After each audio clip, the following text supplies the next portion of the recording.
June is National Firearm Safety Awareness Month, and whether you're a seasoned gun owner or new to the sport, safety always comes first. Joining us is LaShawn Key, president of the Chucktown Gun Club, to talk about the 5 fundamental rules of firearm safety. Glad to have you with us. Thank you for having me. So, what are some of the rules that everyone should know if they decide to own a firearm?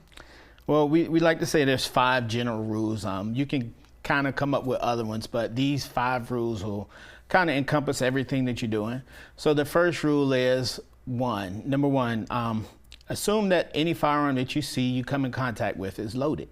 I don't know if another person has unloaded this gun, and so my assumption to be safe is that firearm is loaded. And so therefore we need to make sure we take the bullets out to make it safe for everyone. Okay. Our second rule that we need to think about is always have a firearm pointed in a safe direction.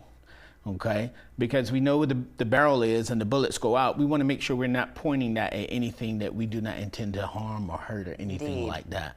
So it sounds common sense, but a lot of these things, they elude us in the moment. You just don't even think about it. Yeah, it is kind of common sense, but at the same time, it's, you know, when you're in the moment and you're not quite thinking about it, or you're kind of just used to doing things, you kind of just go and grab the gun. Yeah. Which leads into our third rule. A lot of times when people grab a gun, the first thing they do is they put their finger in the trigger wheel when they grab it. That's your third rule. Don't put your finger on the trigger until you're ready to fire. So while we're on that particular rule, why don't you show us what's inside this box, and if you can demonstrate for us how to properly pick up a gun. All right. So here I have my stop box. This is also kind of like a safe, if you will, for a firearm. And right now, we have a firearm here. Yeah. And what we want to do is, see, you're sitting here. This is plastic, by the way. Nothing can happen, like it's solid.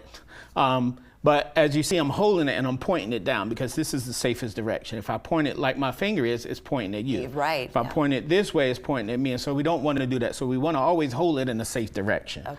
Now, when I'm going to go handle the firearm, I want to, index my finger high on the slide. So right here, now I'm pointing the gun in the safe direction. It's not pointing at anyone, and my finger is not on the trigger. Yes. Okay, so that's incredibly important. Very important. Now, this particular safe box, is this something that most gun owners, that it comes with the gun when you buy it? Do you have to buy it separately?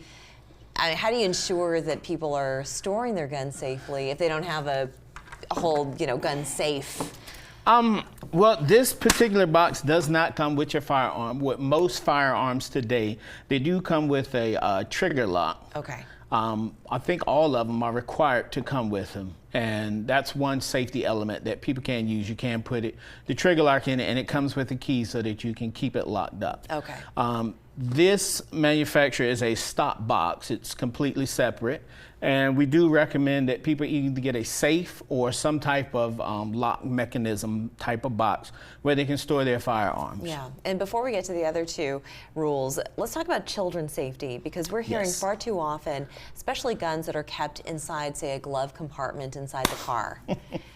And kids find them, and then it ends tragically. You're getting right ahead to some of the other things that we wanted to discuss is proper storage of firearms. Number one, you should never store your firearms in a vehicle. Now, understand that legally, you can carry your firearm to your place of work. Now, if said place of work do not allow you to carry firearms, you can leave it temporary in your vehicle, okay? Now, when you're coming home, we recommend you take said firearm and put it in your safe. We never recommend leaving a firearm in a vehicle. That's actually one of the top places that firearms are stolen from. Indeed, yeah. And regarding children and firearms, there's 2 schools of thoughts that we like to think about. You can do exposure or isolation. Let's talk about isolation. Okay. Isolation is, hey, see that gun, that firearm is bad, don't touch it, and you put a negative stigma on it.